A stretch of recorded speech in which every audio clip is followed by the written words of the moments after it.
Hey, thanks for joining. I'm really excited today to be talking to Dr. Andy Donohoe. He is my friend, my neighbor, and a physician who specializes in GLP-1s. And as I have been rolling out my program, which is the Built for More blueprint designed to help women that are on a GLP-1, Dr. Donohoe has been instrumental and very generous with his time in offering his medical expertise and wisdom. I'm going to introduce a little bit about Dr. Donohoe's background, and then we'll get started with the most common questions that I've been getting. What I'm addressing in my program is really how to optimize being on a GLP-1 so you have good outcomes, right? And this is all through lifestyle, sustainable habits. But a lot of the questions I'm getting are centered more around what is the drug? What are the potential risks, and more medically centered questions? And so that's why I wanted to bring Dr. Donohoe on today. So Andy Donohoe is a board certified internal medicine physician. He completed his undergrad at Duke before completing his medical training at Drexel University College of Medicine in Philadelphia and internal medicine residency at UNC Chapel Hill. Dr. Donohoe is the owner and medical director of Vega Vitality in Cary, North Carolina. Vega offers a wide range of wellness and aesthetic services and is intentionally structured to provide comprehensive and individualized care. Thanks for being with us, Andy. All right. Yeah, my pleasure. Thank you, Lauren.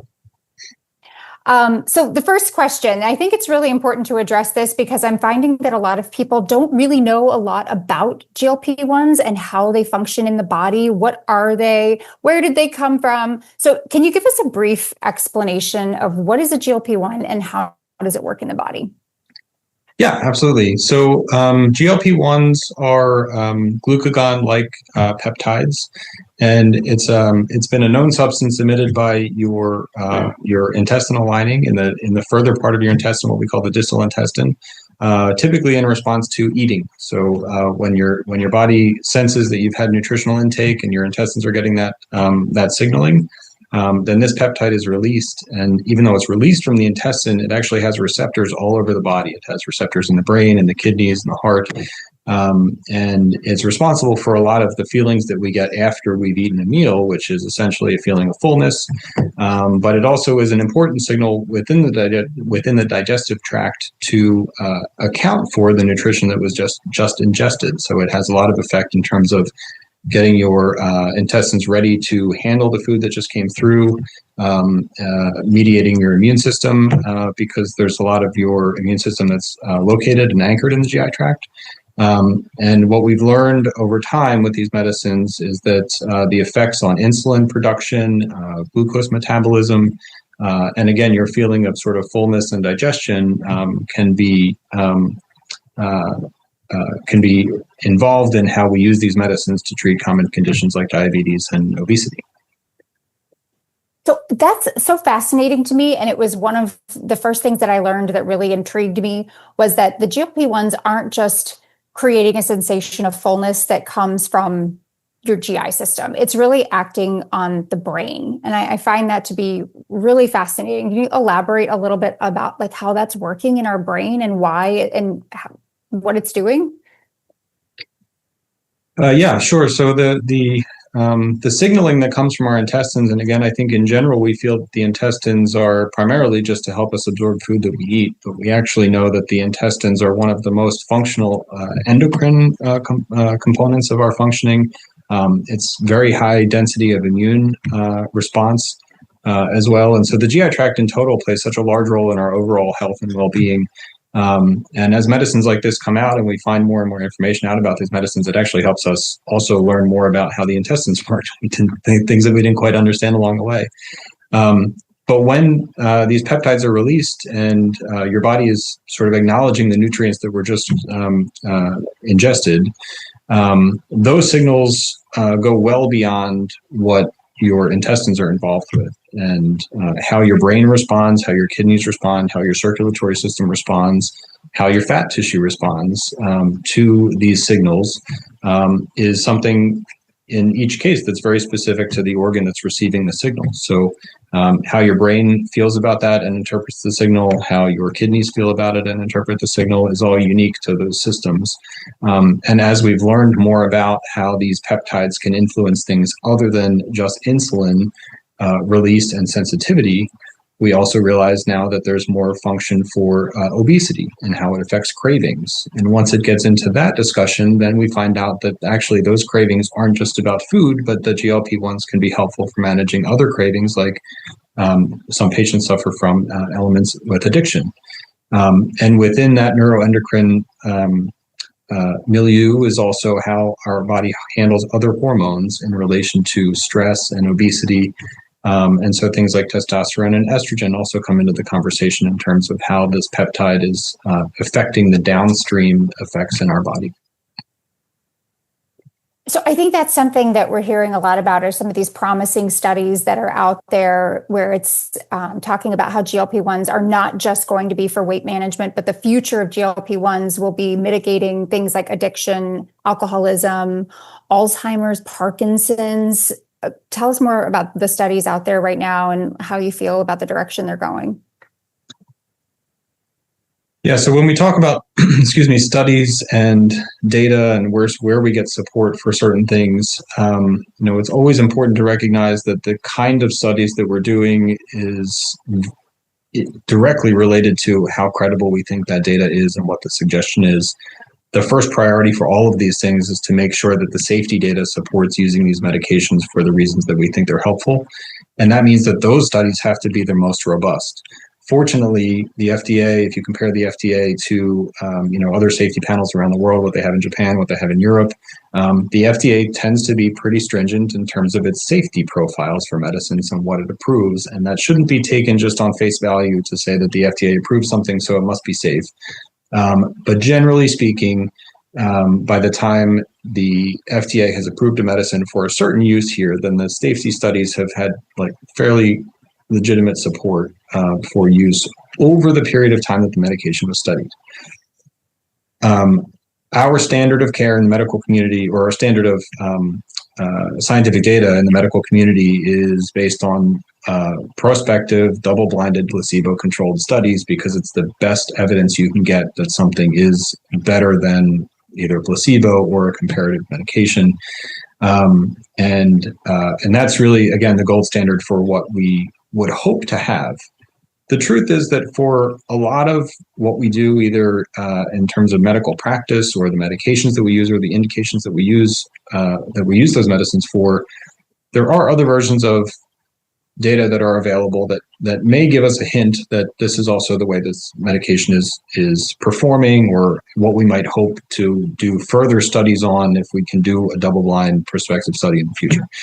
And I say that because as we start to get hints about what GLPs can be effective for and the effects they have on the body, these are studies that are often coming out of other animal studies. What we find that the medicine what sort of response the medicine provokes in, say, mice or primates, or what we even see in vitro, just in terms of how cells respond in a test tube or a petri dish to the medicine. And those shouldn't be discounted because they pave the way for further understanding of what the medicine does and for further studies to be done in the future. Now, that starts to give us some indication that this medicine, as you said, does have protective effects for dementia in the long run, that there's some neuroprotective element of what this medication does, that there's some suggestion that cravings of addiction can be curbed by this medicine, and that overall inflammation can be improved by using these medicines.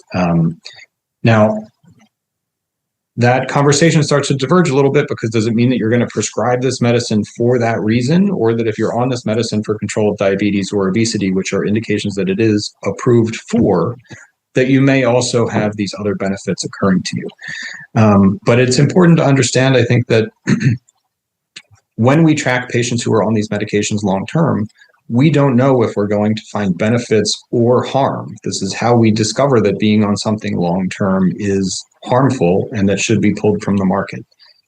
if you follow patients on semaglutide or tirzepatide long term, at least in current state, what we have been finding is actually benefits we didn't even anticipate were there in the beginning. We have not been finding additional harm for the most part, but we have stumbled on these other effects that are quite beneficial.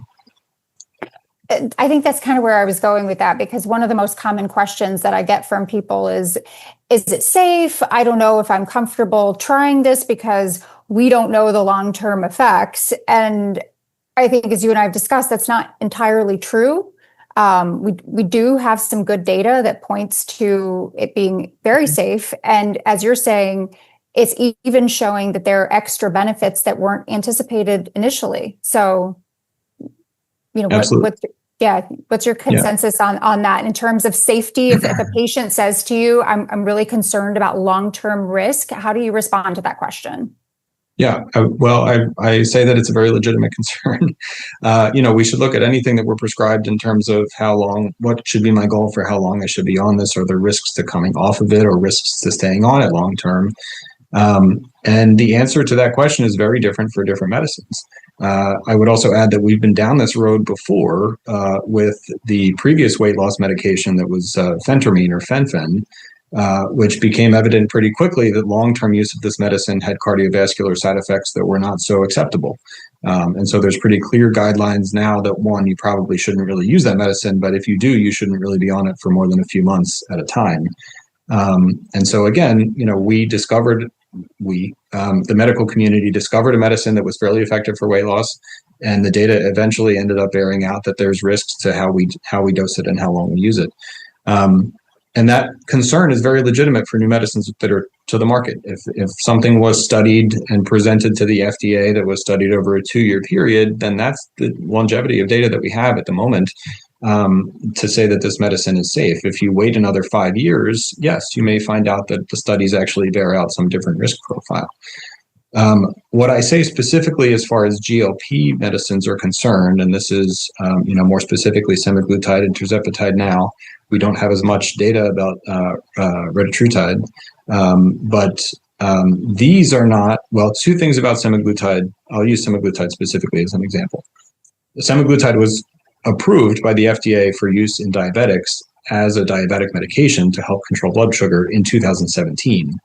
It wasn't approved for weight loss until 2021. It doesn't necessarily change how we view the long-term safety data of that. And so I think for as much as Ozempic has blown up in the market and socially to say that more and more people are on this, just because it's coming across your screen now doesn't mean this is a new 2025 medication. Semaglutide, as we understand it, and even approval again back in 2017 for diabetics, is safety data that we've had now for years and years and years.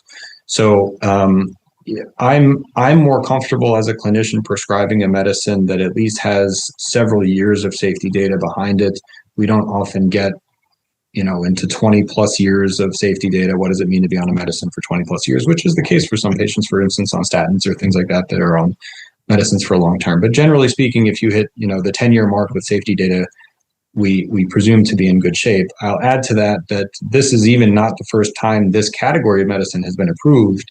Some folks watching this video may recall that Vega was a diabetic medication approved back in 2005 for blood sugar control. But that medication now is 20 years ago. And the only reason it was pulled from the market, I think around 2017, was not necessarily because of any safety concern. It was just because such better agents were available on the market now for diabetics. Then, like, Vega didn't really need to be available anymore, so the company stopped producing it. But as far as safety goes, I think these are pretty well supported. I appreciate that thoughtful response, because I think that's probably one of the most common questions that people that are using a GLP-1 get. And I feel like knowledge is power. And when you're able to share with people, no, I do feel confident this is a safe medication. Doctors say so, not just TikTok, right? So let's talk about another question that folks get a lot, or that folks ask when they come in and they want a GLP-1. And that is, do I have to be on this medication forever? And if I stop, will I gain the weight back? Yeah, so that's an excellent question, because I think it is one of the more common questions that we get here in clinic when patients are considering starting the medicine. It's very understandable to know what your long-term investment to this is going to be, and it's not only relevant to how long you may have to be injecting yourself, but also what sort of financial impact that may have for you if this ends up being a medicine that you're on long-term, as most insurance companies aren't really covering this anymore. The answer to the question of gaining weight back is oftentimes, yes, some percentage of the weight and some percentage of the patients. And so we know, again, from data tracking so many of these patients now that are on these medications, there's a fair amount of data to support that a fraction of them will regain a percentage of weight. And some of that is dependent on their original demographic, things that we can't really affect: their age, their gender, how much weight they lost. And what we can learn along the way there is that it is not written in stone what your future is for your weight. If we use the amount of time that you are planning to devote to weight loss and take this medicine, that we have also that amount of time to do what we can to ensure that you have had some sustainable lifestyle choices along the way. And oftentimes that's also a matter of education, to understand what your previous habits were, why, either what drives you to eat. Because one common conversation I have with a lot of our patients here at Vega Vitality is what you eat during the day is not always driven by hunger. There's a lot of other factors that drive people to eat, and some of it is social. You go out with friends, you go to a party. We all often gather around food, and that's a big part of it. Sometimes it's boredom, sometimes it's stress. This is often a coping mechanism for folks. And a lot of times, if people really think about it, sometimes even in retrospect, they realize they were eating a lot of times when they weren't hungry. I can tell you that even just from a financial standpoint, I have a hard time throwing away a lot of the food that my boys don't eat, because we spend money for that. So I'll eat a couple chicken nuggets just for the heck of it. And so these are the kind of habits that we have to break. And sometimes the medicine is enough to just give patients the nudge in that direction to think, oh, you know what, actually, I'm not really in the mood to eat this. Why was I going to eat it anyway? As much as we can promote healthy lifestyle changes along the way, whether it's related to the type of exercise and how much exercise you're doing, or the type of food and how much of that food you're eating, these are all things that do significantly bear weight in terms of how much sustainability you'll have when you reach a target weight. That's something I address quite a bit throughout my program on a couple of different levels. First of all, I don't ever encourage people to necessarily have an exit strategy, because some people may not. And if someone does, then adopting those lifestyle habits, like you were mentioning, is really critical. Because the other thing that I take the time to examine, it really goes deeper into not just, did I choose something high protein, but why am I choosing the food that I'm choosing? And if food is no longer the coping mechanism, the issue then becomes those feelings are still there, right? I still have to deal with stress. I still have these unmanaged emotions. And so now how's that manifesting, and how am I going to manage that stress that's coming out? So that's something that I explore quite a bit of, because food as a coping mechanism is really, really common. I mean, I think it's probably a big indicator of why obesity is an epidemic now. Mm-hmm. I don't know if you'd agree with that, but yeah. And then the other thing that I've heard quite a bit of is, like, if you stop the medication, the food noise comes back, right? It's not like you've fixed the problem that was happening in the brain, right? It's like it was a Band-Aid to the solution, and the problem is still there. Kind of like if you take a blood pressure medication, you could still have high blood pressure if you come off the medication. Is that a decent analogy? It's absolutely true. And I think it does very much relate to the conversation of, should you have an exit strategy, or what should be your expectation of how temporary this medicine is, because we don't always think about other medications like that when we start them. If you start a blood pressure medicine, most of us resign ourselves to the fact that this is just going to be the way that it is for the future. And that should be, I think, something we think to ourselves about most medications that we take. Polypharmacy, meaning essentially being on way too many medicines, is a very common problem, especially for the elderly. And so anytime you get to remove a medication from your list, you should absolutely explore that option. But I think that part of the pressure to come off these medicines is not necessarily driven by safety concern, because again, there's not evidence to suggest that you should be on this medicine for as short a time as possible. There's actually evidence to the contrary that there are some protective elements to these medicines when used long term. For any medicine, I don't want to overgeneralize too much, but for most medicines, we would say that you should always use the minimum dose possible to achieve the effect that you're intending to achieve. And the way that that relates to this medicine in particular is that once people reach their target weight, scaling the dose back or maybe spacing out the dosing a little bit more, if it helps continue to prevent the food noise that people experience or other elements of their cravings, if they feel like they're just less cloudy mentally during the day, then those are legitimate reasons to continue the medicine.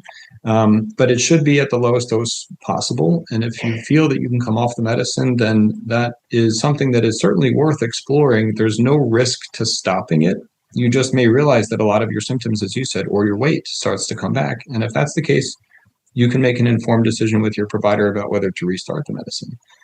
I will say related to that, though, that these medicines have given a lot of patients the opportunity to stop other medicines that they thought they would be on forever. Because when you start to lose weight, your cholesterol does come down, your blood pressure does come down, your blood sugar and your insulin resistance does improve. And so while you may be starting a new medicine that may be long-term for you, you may be swapping that out for other medicines that had, other side effect profiles and had other side effects for you that you wouldn't have otherwise had the opportunity to do. Yeah, I mean, obesity kills more people than smoking at this point. So to have something this effective, I think it is one of the most revolutionary tools of our lifetime. It is. And it's funny how it also highlights so much of the social aspect of where medicine and whatever you would characterize the social media aspect of it, or, because, and I'll say this from the perspective of somebody who owns a MedSpa, where a lot of what we do is based on aesthetics. But in my background in internal medicine, this is the most impactful thing that we do here, because to me, this is not, there's a fraction of this that is aesthetics because, your clothes will fit better and you'll feel more confident. And I appreciate those parts of it. But the health benefits of doing this are so much greater than the increase in confidence that you feel or the outfit that you can wear because you've lost some weight. And so I feel that some portions of society tend to be overly critical of the medicine simply because they feel that we do it because of vanity, that you want to be, you've resigned yourself to taking a medicine to be skinnier. And that either comes with some judgment because they think you're cheating, which I would disagree with, or they think that you're doing it simply because you care so much about how you look. And that is absolutely false, because taking better care of yourself and reducing the downstream effects of obesity is probably the best thing you can do for yourself. For most of us, it was a lot easier when we were 20 or 30 to tighten up what we eat and lose some pounds. But as you get to be older, and all comorbidities get to be more common as you get older, your ability to lose weight becomes so much harder. So the ability to get ahead and start to see the needle move in the right direction on the scale is very difficult when you're 40, 50, 60 years old. And it just feels like you're stuck in a cycle. And that's where these medicines have often helped quite a few people. Yeah. I think people look at obesity sometimes as some sort of like moral failure. And what you said is a good segue into talking about women who are entering into their perimenopausal years and menopausal years, because that change in life is certainly not a moral failure. It is as certain as going through puberty. It's like old people puberty for women that for so many years people weren't really having open dialogue about. And now it's, I feel like, all we hear about. I know you see perimenopausal women all the time because you also prescribe HRT. So I was getting a lot of questions about potentially microdosing in perimenopause, or maybe people who just need GLP-1 because they've gained a significant amount of weight in perimenopause. So maybe that's two different questions about microdosing in perimenopause, but also just overall benefits for somebody in perimenopause, because, we think about like the inflammation and the insulin resistance that's brought on by the decrease in estrogen in the body. I know I've personally experienced that. So tell us more about that patient population. Yeah, this is certainly, I think, more on the forefront of our understanding of a lot of these things because this is newer and newer data that's coming out really just in the past 2 or 3 years. But there is certainly some suggestion that there's some synergy that develops between hormone replacement and GLP-1 use. I think a lot of this is pushing beyond related to the first topic that we covered in terms of what receptors in your body have GLP-1 receptors, and what downstream effects of this peptide may be occurring is that it's not all related to your GI tract, and some of it is affecting other hormone cascades, and some of it is more neuroendocrine based. And so we're definitely seeing that if you follow, which is often how hormone replacement studies are done, which is following patient questionnaires for their symptoms. How severe how are your hot flashes? How bad is your sleep? How bad are the mood swings? That we can rate essentially how much somebody's symptoms have improved based on their improvement on these questionnaires. And I know that doesn't sound like the most scientific thing to do, but this is a patient population that we're very much trying to improve their subjective symptoms and what they're experiencing with menopause. And the data seems to suggest that if you take either of these things individually, hormone replacement or GLP-1s, that the total effect of using them together is actually more than just the additive effect of those two things separately. And I would admit that this starts to get into territories where I would say we'll find out a lot more probably about why that happens. And that makes some people uncomfortable. If you can't say specifically, yes, this receptor hits this, or this signal hits this receptor, and this is why we think this result happens. But again, I would say that as long as we're comfortable with the safety profile, the long-term safety of using these medications, that some of these things are going to have a little bit more light shed on them over the next few years. So the net of that is that HRT and GLP-1 use together is not only safe, but more effective. I mean, it kind of makes sense just from the sense of if you can get a woman's body optimally functioning and hormones more regulated, then the GLP-1 medication effects could then be even more significant because she's already back to a more standard baseline. Is that kind of the gist of it? That's true. And I don't mean to make this sound as though we understand nothing of this, but what we do understand, for instance, is that adipose tissue has, a fair bit of endocrine activity. Your metabolism of estrogen and the inflammatory role that adipose tissue plays is not insignificant. And part of the cycle that both menopausal women and PCOS patients, that cycle is partly generated based on development of adipose tissue and a cycle between sex hormones and insulin resistance.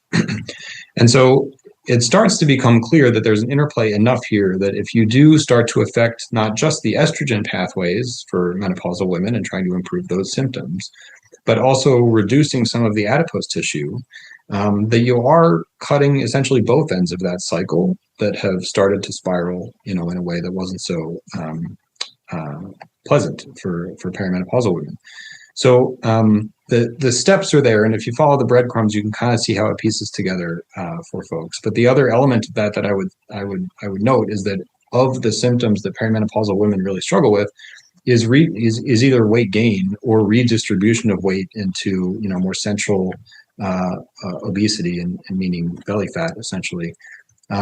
And sometimes women have been going through those symptoms, potentially escalating in severity over a few years before they eventually get help for it. And starting estrogen therapy at that moment may relieve their symptoms, but it doesn't get you back to the starting point. It will basically stop or improve the symptoms where you are at that moment. But the 25 pounds that accumulated while you were struggling to figure out what was happening, and that this is something that could be addressed by estrogen supplementation, is something that is going to end up being relatively permanent unless lifestyle changes are enough to lose the weight. So that, I would say, is the other component of why estrogen can help you with your hot flashes. Estrogen can help you with your sleep, but it's not fixing your estrogen won't reverse the weight gain that happened along the way. Okay, so that's really, I think, an important connection to make. And I think that is the number one complaint that I hear from women my age, from my clients. They say, I don't know where this weight came from. I was doing the exact same thing I've always been doing, same exercises, I'm eating the same. I don't know what's happening to my body. And so it almost feels like this, whether you choose to be on an HRT or GLP-1, but both of these things have the ability to kind of help women reclaim their body in a sense, if they want to explore that path. I know it has felt that way for me, and I have a lot of friends who microdose for that reason, and it's completely moved the needle to whereas other lifestyle indicators have helped but not been significant enough. And so it's like the combination of the two is really a powerhouse. Yes. So I mentioned yes, correct. microdosing. And I think if I could add that, I think that because you had asked a question earlier about microdosing, which I didn't really address, but I think it's important and maybe clearer now that we've talked through some of the different modalities that GLP-1s can help people, is that it is possible to take the medication and not rely on it for weight loss. So again, to the conversation of how long should I be on it, or does it help with hormone replacement, or does it help with PCOS or systemic inflammation? Tracking your weight is as easy as stepping on a scale. And if you're taking it at a dose that's not causing weight loss, many patients are still feeling the other benefits of the medicine in a way that helps them substantially with their quality of life. And this becomes essentially the subtitle for microdosing, because this is the goal at that point, is to keep your weight stable, but reap the benefits of what this medication produces for folks in their lifestyle. Yeah, thanks for clearing that up, because I've been really open sharing that, I microdose and it's really helped me with food noise, which I think there's a perception that food noise is exclusive to overweight people. And I can attest to the fact that that's not true. And I know plenty of other people who have struggled in the same way. So whether it's that, or whether it's an inflammatory response, whether it's the pounds that you just couldn't get off, I can just attest to the fact that I think microdosing has been incredibly helpful. But yeah, there is kind of, I think, maybe a perception about it. And it's what we were talking about earlier, that, well, why are you doing that? Is this a cheat? Like, you don't need that. And I think it's just more of a matter of education, in the sense of understand better what this drug actually does and how it can be useful and effective at the lowest effective dose. Yes, absolutely. So this brings me to another question that I'm getting a lot is, how do people who are not meeting the criteria of obesity and some sort of comorbidity that goes along with that, so like people who are eligible for insurance to get one of these drugs, how are they getting this? I know you prescribe it, so somebody could come to you, but tell me more about where you're getting the medication and how people who aren't necessarily fitting into an obese category would get the medication. Sure. So as it had started initially, the the indications were for a BMI over 30 or a BMI over 27 and an obesity associated comorbidity. So this was things like diabetes, hypertension, high cholesterol. If you were meeting either of those criteria, then the insurance in theory would pay for the medication to be covered for you, and your financial impact would be essentially whatever your copay was. This has tightened up quite a bit, and I think that there's a few different background factors as to why insurance companies have started to drop these medicines. I know where we live in North Carolina, the state health plan has uniformly dropped their coverage regardless of criteria. And I hear about more and more of this because these are the patients who end up coming to see us, is trying to find some accessible way to get the medication without paying out of pocket at the full pharmacy cost. So, audience, I think, probably has variable understanding of all the mechanics of how pharmacies work and combating pharmacies work. But I'll say that it starts basically with either brand name or generic version of the medicine, because if it's brand name, then you're paying Eli Lilly or Novo Nordisk directly for their brand name medicine. It comes in their fancy preloaded pens, and the dosing is easy, and you pick it up directly from CVS Pharmacy. I haven't looked in the past month or so, but as far as I recall, Ozempic brand name for about a month's supply is about $850. Manjaro, which is tirzepatide, is somewhere in the range of $1,400 for a month's supply. The pharmaceutical companies do have direct pay direct options where you can essentially submit your information directly to Eli Lilly or Novo Nordisk and get it at a bit of a discount. It is not enough of a discount to make it a sustainable medication plan for most people.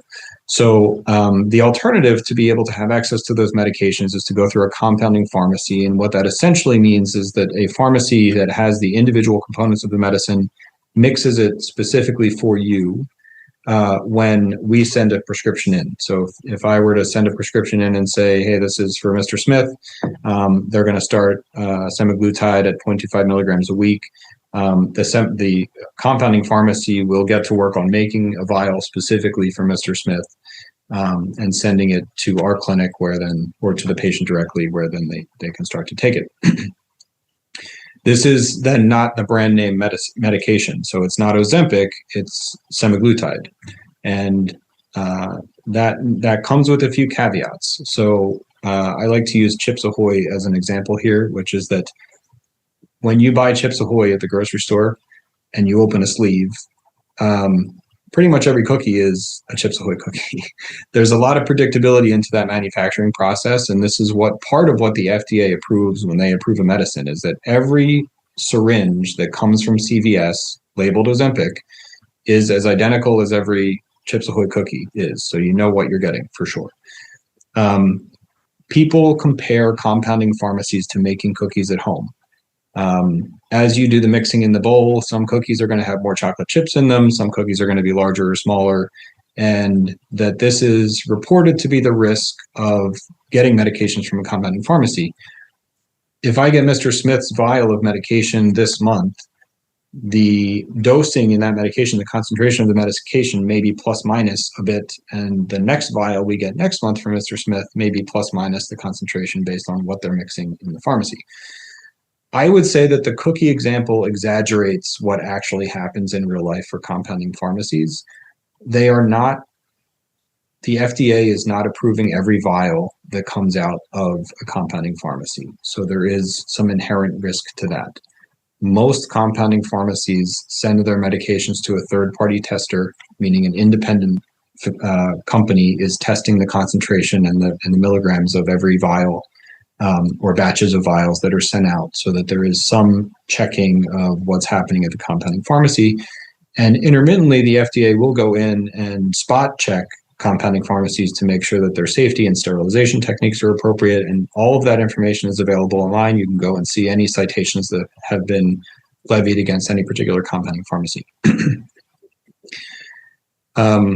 The risks of a compounding pharmacy fall somewhere in between there. It's not as chaotic as making cookies at home.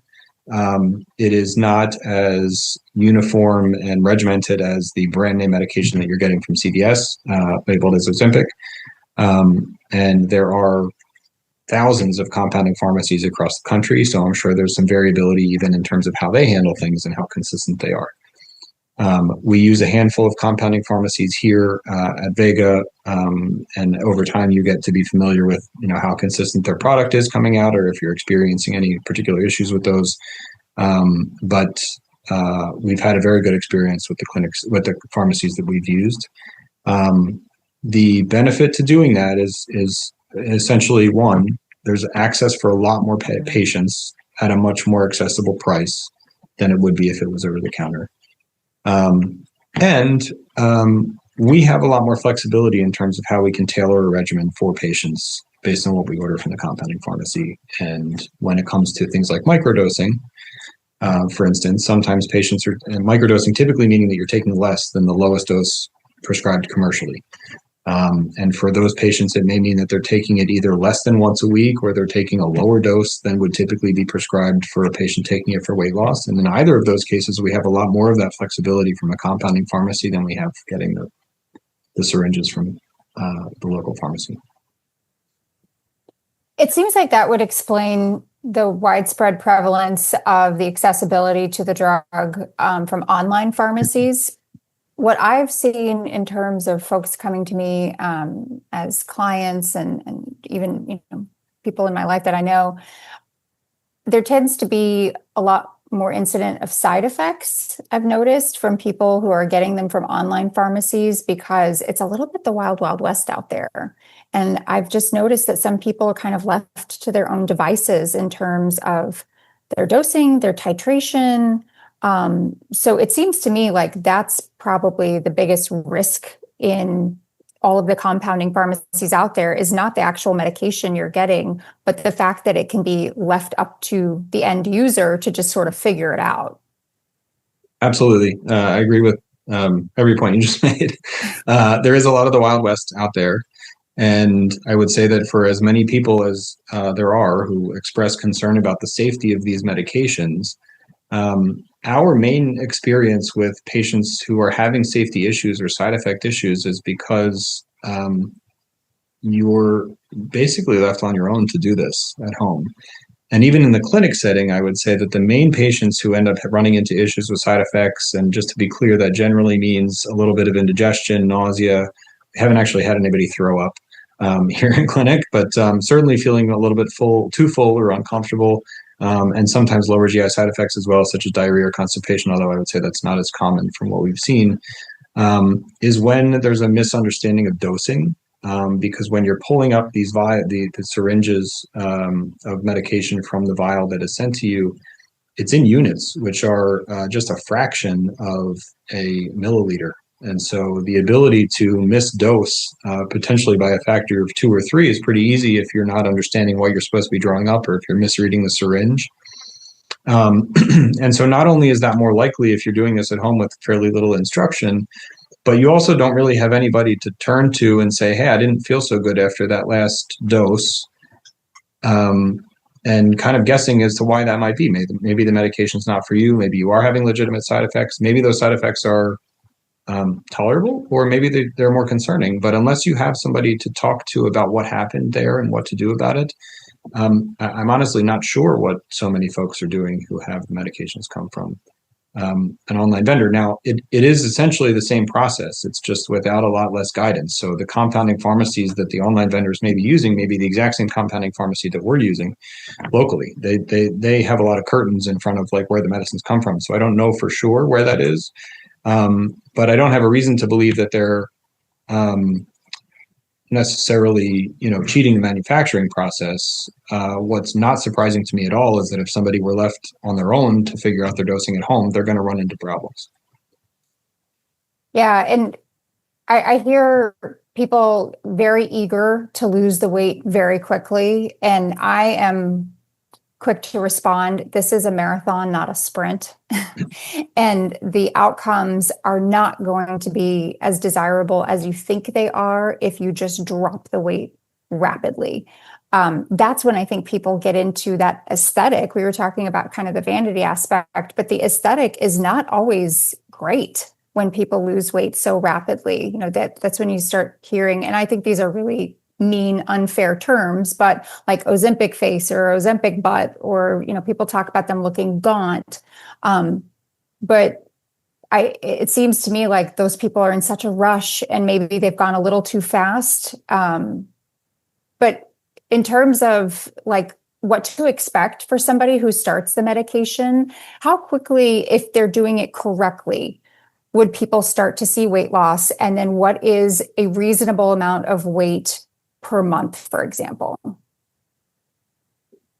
Yeah, so this is part of the portion of data that comes directly from the way that the studies were done and what was approved by the FDA, what the pharmaceutical companies essentially said, this is how we studied the medication for the patients in the study, and this is what we support to be the way the prescribers use the medication in our country.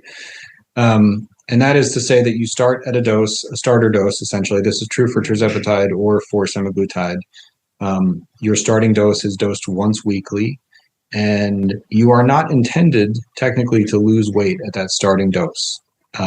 This is a month of introduction to the medicine for your body to make sure that you tolerate it well and that you're not having significant side effects. And so the line between tolerable or intolerable or significant and insignificant side effects is something that, probably you need to discuss with somebody, because a little bit of an indigestion we would mostly agree is fine, but 5 days of indigestion, or whether that becomes chest pain or abdominal pain or something like that, because there's varying elements of that may be more concerning. If you would need to talk to somebody about that and know what to do. That first month is entirely spent just figuring that piece out, just making sure that you're going to be okay with this medicine. And I can't tell you how often we get 2 weeks into that first month, and I still have patients who are frustrated because they haven't lost 5 pounds yet. This is not the intended course. And as you mentioned, this is more of a marathon. After that first month, we start to titrate the dose up. And those intervals of titration are different for semaglutide or tirzepatide, but the concept is the same, which is that each month, so after 4 injections, you're doing weekly injections, we go up on the dose again. And we do that looking at 2 main things. One, what is the rate of your weight loss? Our target weight is, or I should say our maximum allowable rate of weight loss is 2 pounds per week. That doesn't have to be our target. That is a pretty aggressive regimen, but the data seems to suggest pretty well that losing more than 2 pounds a week is not healthy, can have side effects in terms of your overall nutrition, because it means that your caloric deficit is pretty substantial if it's more than 2 pounds a week. So that's the weight loss component of what we're tracking. Again, 2 pounds a week, so 8 pounds a month. The other thing that we're tracking very closely is side effects, because getting back to the idea that we want to achieve effect at the minimum possible dose, it wouldn't be surprising if we ramped everybody up to the maximum dose. Sure, they'd lose weight, but they'd also feel pretty miserable. So I need to find the right dose for you that is hopefully not producing any side effects at all, but still producing somewhere in the range of 1 to 2 pounds a week of weight loss. The nice thing about knowing those parameters is that you can kind of you can back your way out of the math to know that, well, if my target is to lose 50 pounds and I'm going to be generally losing hopefully 6 to 8 pounds a month, then I'm looking at, 8 months or so of therapy. But again, you have to include that first month where you're probably not going to be losing a whole lot of weight. I think the biggest challenge that we have, honestly, with that first month is that pretty much everybody knows somebody who started the medication and lost 5 pounds in the first 2 weeks. And so that becomes more the expectation as opposed to the exception, which it is. I would also add that I'm very resistant to the idea that anybody loses 5 pounds of fat in the first 2 weeks. I would almost guarantee, at least for the people that we've seen who have been through these kinds of experiences, it's fluid, because when you stop eating as much salty food, when you stop drinking as much alcohol, your body's whole recalibration of what fluid you're retaining changes pretty quickly. And that change happens certainly within weeks. So if you're seeing 4 to 7 pounds come off in the first couple of weeks, it's probably that redistribution more than anything. Yeah, that makes a lot of sense. And, people are so nervous also about losing muscle. And it's like, well, if you want to mitigate that, first of all, you should be eating a high protein diet and strength training. Those are fundamental to that. But the medicine itself doesn't create muscle loss. And the medicine itself doesn't create, I think another side effect people talk about is like hair loss. It's not a byproduct of the medicine. It's because people are losing weight rapidly and not getting adequate nutrients in the case of hair loss, for example. Absolutely agree. And I would say one of the pieces of evidence that supports it not being directly medicine related, meaning a direct consequence or side effect of semaglutide or tirzepatide, is that the comparable patient population for this type of scenario are patients who have had a gastric bypass or gastric sleeve or some other surgery to essentially reduce the amount that they can eat at a single sitting, or how much they can absorb in the case of gastric bypass, the Roux-en-Y. And for those patients, when you see them lose a lot of weight rapidly, because this also ends up being a demographic where you're typically talking about, patients who are older. This is a demographic that typically has trouble losing this much weight. And so we don't have a lot of experience in society of 50 and 60-year-olds losing 50 pounds all of a sudden. This is not a common demographic or a situation that we see without gastric bypass or now without semaglutide and tirzepatide. But in both of those populations, what we see is there is a fair bit of muscle wasting if you are not paying attention to what your body's consuming in terms of protein intake, and also how much lean muscle mass you're preserving by exercise. Yeah, I mean, that is essentially the cornerstone of the program. When I work with people, phase 2 and phase 3 focus exclusively on fuel and the food that you're choosing, and then strength training. And not just, I mean, I think everybody could go out there and get the information, right? Like, okay, I need a high protein diet, but what does that mean? Do you understand where protein sources come from and how to make smart choices around them? And then how are you going to set up habits to ensure that those are the foods that you have accessible to you, and that's what you're reaching for? And it's really the same concept with strength training, right? It's not enough to just know I'm supposed to be lifting weights. Well, how do I do that? When am I going to make time for myself to either get in the gym or do that home workout? So that's one of my main focuses, because that's how people are going to optimize their outcomes when they're on this medication. Yeah, I agree very much. And I would say that compared to what we had discussed about patients who are just getting these medications online with very little support, that is on one end of the spectrum of the bare minimum amount that could be happening for patients to lose weight, but also the least sustainable and the most unsafe. Because without provider support and without some help to basically coach, what it will mean to lose this weight, how to tailor your nutritional intake to suit that lifestyle, how to maintain the lean muscle mass. This is essentially the preferred, in my opinion, and I think in yours as well, the preferred other end of the spectrum, which is to do this with the right amount of support, because losing 50, 60 pounds, losing 15 pounds, is impactful for you, but the safety and the longevity of doing that is so much different in the right circumstances and putting yourself in the right situation to handle those changes. That's exactly it. Yeah. Thank you. I think we got through all of the questions that I've gotten in the last week or so. I wanted to add also, and this will come with a question for you, but I have a community space as part of my program. And I designed that because I think that the GLP-1 community is fairly isolated. And you touched on that a little bit, where people run into problems or they're having side effects and they don't really have anyone to go to. It's not just that they're not talking to a provider, but they're not sharing with people in their lives, because there's somewhat of a cloud of shame around that. And one of my purposes in this space is to really lift that stigma and also give people a space where they feel validated and they feel seen and they can communicate with other like-minded women. So I would love to invite you back for a discussion within that community space, because I will have VIP coaching sessions, and folks in my community will come together with their questions. And I think it'd be incredibly valuable to have an expert like yourself come on sometimes.